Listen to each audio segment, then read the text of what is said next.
नमस्ते, आप सभी का एस्ट्रो समय पे बहुत-बहुत स्वागत है। और आज हम एक ऐसे प्लेसमेंट की बात करना चाहते हैं जो एस्ट्रोलॉजी में काफ़ी चैलेंजिंग माना जाता है और वो है शनि मेष राशि का।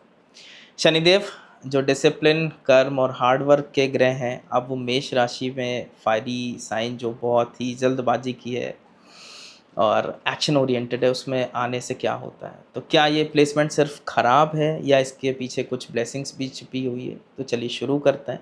उसके पहले मैं ये बता दूं कि जो जिनका ये शनि नवांश में है, वो भी ये वीडियो ज़रूर देखें, उनके ऊपर भी ये लागू हुआ।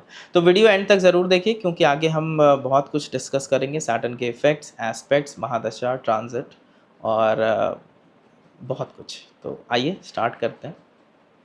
पहले एक जनरल ट्रेड समझते हैं कि सैटर्न का नेचर क्या है। सैटर्न एक स्लो ग्रह है, डिसिप्लिन्ड है, कार्मिक है और मेष राशि बहुत फास्ट है, इम्पल्सिव है और एक्शन ओरिएंटेड है। अब ये सोचिए, जब शनि एरीज में है तो दो कॉन्ट्राडिक्टरी एनर्जी हैं और ये दोनों आपस में टकराती हैं। सो that is why it becomes little hard.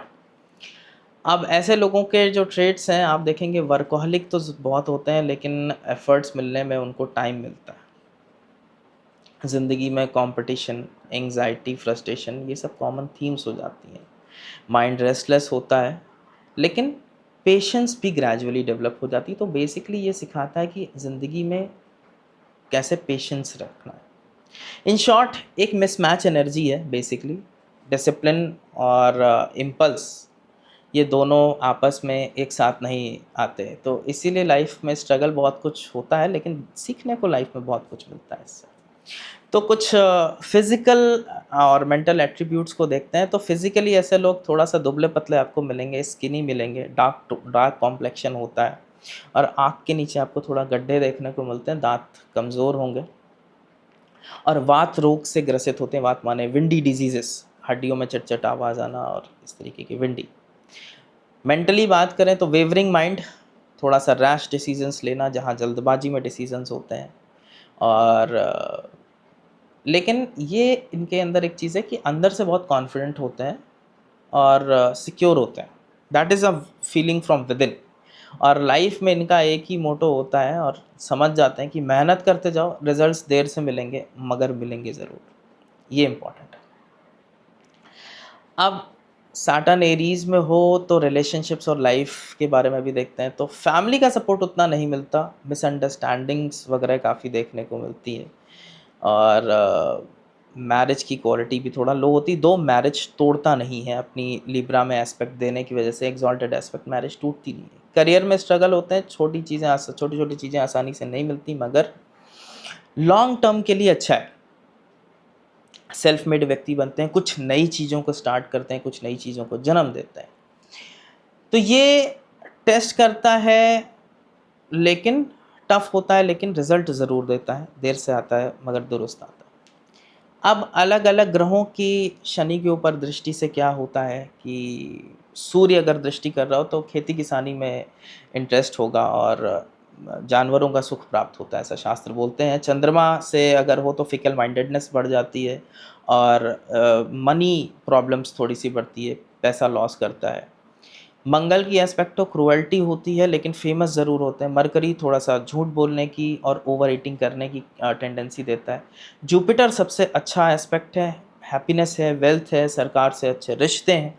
शुक्र भी वेल्थ देता है लेकिन थोड़ा ज़्यादा लग्जरी में अटैचमेंट अच्छा नहीं होता और लो लेवल्स की लेडीज़ के साथ अटैचमेंट ये अच्छा नहीं है। तो ये अच्छी प्लेसमेंट अगर जुपिटर की एस्पेक्ट मिल जाए तो ये सारे नेगेटिव्स ख़त्म हो जाते हैं। अब महादशा और गोचर में किस तरीके से काम करता है। अगर शनि मेष का हो तो ऐसी महादशा में आपको हेल्थ रिलेटेड इश्यूज़ जैसे हेडेक, इंजरी, फीवर और प्रॉपर्टी का लॉस देखने को मिलता है। और अगर ये लग्न से गोचर कर रहा हो तो आप देखिए वैसे स्थिति में भी हेल्थ थोड़ा सा आपकी डाउन रहेगी। खाने के टेस्ट में आपको चीज़ों को वियर्ड महसूस होगा और खाने का टेस्ट बदलता है। फैमिली में थोड़ा प्रॉब्लम होती है और करियर में ब्लॉकेज आते हैं क्योंकि 10th हाउस पे इसकी एस्पेक्ट होती है। लेकिन ऐसे टाइम पे चाइल्ड बर्थ भी होती है। तो ये महादशा एरीज की या लग्न से गोचर कर रहा है तो लगभग इस तरीके के रिजल्ट्स आपको देखने को मिलता है। करियर एंड प्रोफेशन किस तरीके से होता है। माइन वर्कर्स, डेस्क जॉब करने वाले, सोल्जर्स, स्पोर्ट्स पर्सन, ऐसे बहुत सारे चीज़ों में ये बहुत अच्छा परफॉर्म करते हैं। हार्ड वर्किंग बहुत होते हैं चूँकि ऐसे लोग, लेकिन काम का एरिया थोड़ा-सा रिस्ट्रिक्टिव होता है। डेस्क जॉब हो या रिपिटिटिव जहाँ पे काम करना हो, वहाँ पे ये ज़्यादा अच्छा परफ़ॉर्म करते हैं। ले ऐसा प्रोफ़ेशन थोड़ा-सा स्ट्रगल करने वाला, लेकिन लॉन्ग टर्म बेनिफिट देने वाला इनका प्रोफ़ेशन ज़्यादा अच्छा। अब अश्विनी नक्षत्र में अगर है, तो आप देखने को मिलेगा ऐसे लोगों को थोड़ा-सा स्कार्स और इंजरीज़ का प्रॉब्लम होता है, इनसोम्निया का दिक्कत होता है, और औरतों में मेंस्ट्रुअल इश्यूज़ देखे गए हैं। भरणी में स्पेशली ये डेबिलिटेट होता है। यमराज से इनकी बिल्कुल नहीं पड़ती, हैं दोनों सूर्यपुत्र, लेकिन आपस में दोनों का बहुत अच्छा रिश्ता नहीं है। कृतिका में स्टिल इट इज़ बेटर। तो इस तरीके से कुछ उसके रिज़ल्ट्स आते हैं। अब शनि चैलेंजिंग है यहाँ पे, नो डाउट, लेकिन लॉन्ग टर्म चीज़ों के लिए अच्छा है और पेशेंस सीखने के लिए बहुत अच्छा है, डिसिप्लिन सीखने के लिए अच्छा है। ठीक है, अगर आप पेशेंस और डिसिप्लिन के साथ काम करते हैं तो ये आपको बहुत अच्छा रिवॉर्ड मिलता है। There is no better guru than a Saturn, if you are disciplined and if you are patient enough.